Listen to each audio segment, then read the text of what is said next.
দীর্ঘমেয়াদী যে কোর্সগুলো বাংলাদেশে করা হয় সেটা ইন্ডিয়ান আর্মিতেও আছে, তাদের 2 বছর এখন মনে হয় 3 বছর মেয়াদী সেই কোর্সটা হয়ে গেছে। তো এই ধরনের একটা লং কোর্স করার জন্য আমরা অতীতে দেখিনি মেয়েদের ক্ষেত্রে, স্বাভাবিকভাবে মেয়েদেরকে আমরা দেখিনি। এখন আমরা দেখেছি যে পাকিস্তান পর্যন্ত তাদেরকে পাঠানো হচ্ছে। আপনি আপনি যে জায়গাটা রেফার করতে চাইছেন, আমি আপনাকে এই ব্যাপারে কিছুটা বলি। সেটা হচ্ছে যে আমি এর আগেও এই প্রোগ্রামে বলেছি যে পাকিস্তানের সাথে সম্পর্ক স্বাভাবিককরণ যে প্রক্রিয়া, সেই প্রক্রিয়ার নানান ধরনের মানে পদ্ধতি তারা অবলম্বন করেছে। বিশেষ করে গত আপনার প্রায় আমি তো বলবো গত 7-8 বছর ধরে বিস্ময়কর ভাবে দেখা যেত ইউটিউবে আপনার পাকিস্তানি ছেলেমেয়েরা বাংলাদেশের বিভিন্ন বিষয়াদি নিয়ে আপনার প্রশংসা করত। যেমন ধরেন 7ই মার্চের ভাষণকে নিয়ে তারা রিভিউ করত, বঙ্গবন্ধুকে নিয়ে তারা রিভিউ করত, এমন এমন পজিটিভ সব ব্যাপার স্যাপার। আপনি আপনি খুব অবাক হয়ে যাবেন যে এটা কিন্তু কাজ করেছে আসলে। সেটা কেমন?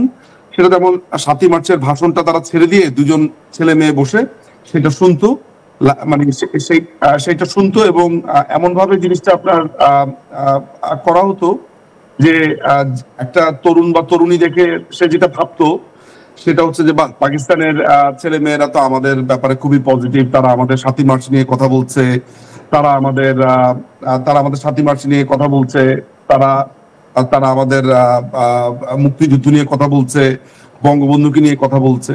এবং দেখা যেত তারা ওই ভিডিওতে দেখা যেত যেটা, সেটা হচ্ছে যে একজন নারী বা একজন পুরুষ তারা প্রধানমন্ত্রীর একটা ছবি নিয়ে তাদের একজন নাগরিককে জিজ্ঞেস করছে যে আপনি কি উনাকে চিনতে পারছেন, বঙ্গবন্ধুর একটা ছবি নিয়ে জিজ্ঞেস করছে আপনি কি উনাকে চিনতে পারছেন। যেখানে পাকিস্তান বরাবরই আমাদেরকে 30 লক্ষ লোককে হত্যা করেছে, নারীদের উপর নির্যাতন করেছে, ঘর ছাড়া করেছে, সেরকম একটা দেশ যখন এই ধরনের পজিটিভ ভাইব ছড়ায়, আপনি লক্ষ্য করলে তখন দেখতে পেতেন বা এখনো আছে আসলে ইউটিউবে, যে সেখানে নিচে হাজার হাজার কমেন্ট আমাদের বাংলাদেশের ছেলে মেয়েদের যে পাকিস্তান আমাদের ভাই, পাকিস্তানের সাথে আমাদের বন্ধুত্ব, পাকিস্তানের সাথে আমাদের এই না সেই না। তো এগুলো প্রত্যেকটাই ছিল বাংলাদেশের সাথে পাকিস্তানের পুনঃ সম্পর্ক প্রতিষ্ঠাকরণ এক ধরনের প্রজেক্ট। এগুলো আইএসআই এর প্রজেক্ট ছিল এবং বাংলাদেশে আইএসআই এর পক্ষ থেকে এই ধরনের তরুণ তরুণীরা আপনার মেডিকেলে, সাধারণত পাকিস্তান থেকে বাংলাদেশে মেডিকেলে পড়তে আসে, মেডিকেল কলেজগুলোতে পড়তে আসে। তো সেইসব জায়গাতে আমরা লক্ষ্য করেছি যে আপনার যেসব মেয়েরা এখানে পড়তে আসে বা ছেলেরা পড়তে আসে, তারা সমাজের বিভিন্ন জায়গাতে, শুধু পড়ালেখা বাদ দিয়েও সমাজের বিভিন্ন জায়গাতে সম্পর্ক স্থাপন, যাওয়া, কথা বলা, যেটা আমরা 5ই আগস্টের পরবর্তী সময় তো একটা বড় রূপে দেখেছি। যেমন দেখেছি তারা রোজার সময় ইফতারি দিচ্ছে, তারপরে হচ্ছে যে ঈদের সময় জামা কাপড় দিচ্ছে দরিদ্র যারা আছে তাদের, যেগুলো আমরা অতীতে কখনো দেখিনি।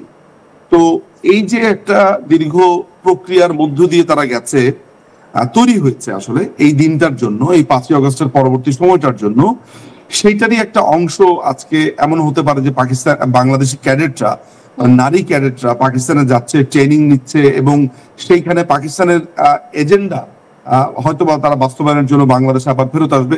আমরা এর আগেও মানে সাম্প্রতিক সময় যখন আমরা বিভিন্ন আপনার লেফটেন্যান্ট জেনারেল বা মেজর জেনারেল কয়েকজনকে নিয়ে আমরা কথা বলেছি এবং আশ্চর্যজনক ভাবে সত্যি যে, যেমন ধরেন আমি আপনাকে একটা উদাহরণ দিয়ে বোঝাই। 5ই আগস্টের পরবর্তী সময় আপনার আইএসআই এর সাথে একের পর এক মিটিং করেছে এক কতিপয় লেফটেন্যান্ট জেনারেল। আমরা বারবার সেটা নিয়ে প্রশ্ন তুলেছি যে এর সাথে এত মাখামাখি কেন আইএসআই এর। তারপরে বিভিন্ন অফিসার আসছে, তিনি নিজে দৌড় দিয়ে পাকিস্তানে চলে যাচ্ছেন।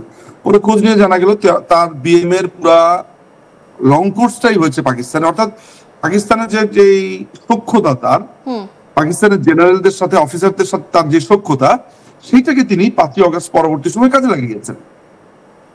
তাহলে মুদ্রা কথা যেই জায়গাতে দাঁড়াচ্ছে বা যেই জায়গাটা আমি বলতে চাই সেটা হচ্ছে যে ষড়যন্ত্র কিনা কিংবা ভবিষ্যতে সেটা কি উদ্দেশ্য, তার থেকে জরুরি ব্যাপার হচ্ছে যে এই যে একটা দীর্ঘমেয়াদী পরিকল্পনা পাকিস্তানের সাথে সম্পর্ক স্থাপনের জন্য, পাকিস্তানের সাথে সম্পর্ক স্বাভাবিককরণের জন্য, এইটা আমার জন্য বড় অ্যালার্মিং।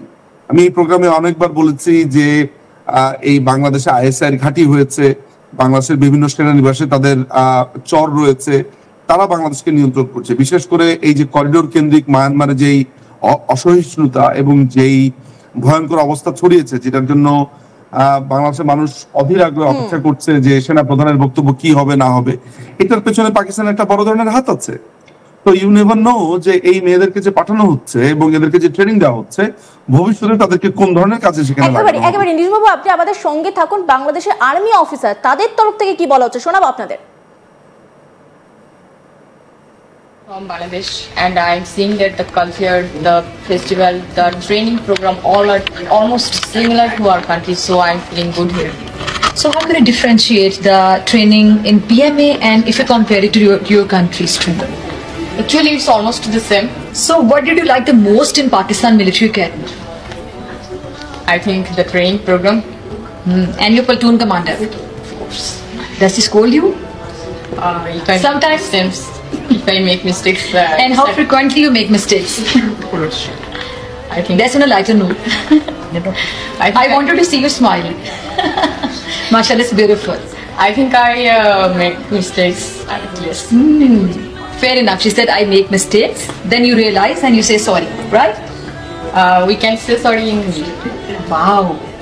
I'm from তাদের যে আর্মি ট্রেনিং তারা কিন্তু করছেন, সেই ছবিটা আমরা দেখতে পাচ্ছি এবং সেই নিয়ে বিস্তর আলোচনা এই মুহূর্তে হচ্ছে। কেন তাদেরকে মানে মহিলা সেনাদেরকে পাকিস্তানে নিয়ে গিয়ে ট্রেনিং দেওয়া হচ্ছে, এর পেছনে অন্য কোনো উদ্দেশ্য রয়েছে কিনা, সেই নিয়ে একের পর এক কিন্তু প্রশ্ন সামনে আসছে। বিশেষভাবে এই মুহূর্তে কেন বিষয়টা তাৎপর্যপূর্ণ, তার কারণ কিছুদিন আগে আপনাদের মনে থাকবে যে হানি ট্র্যাপের বিষয়টা কিন্তু সামনে এসেছে এবং ভারত পাক যে সম্পর্ক, সেই সম্পর্কে যথেষ্ট অবনতি ঘটেছে এবং ঠিক তেমনভাবে ভারত এবং বাংলাদেশের যে সম্পর্ক, সেই সম্পর্কও কিন্তু অনেকটা তলানিতে ঠেকেছে। এর পরবর্তী দিকে আমাদের নজর রাখতেই হচ্ছে যে এই যে ট্রেনিং, সেই ট্রেনিংটা কেন, মানে এর পিছনে উদ্দেশ্য কি রয়েছে?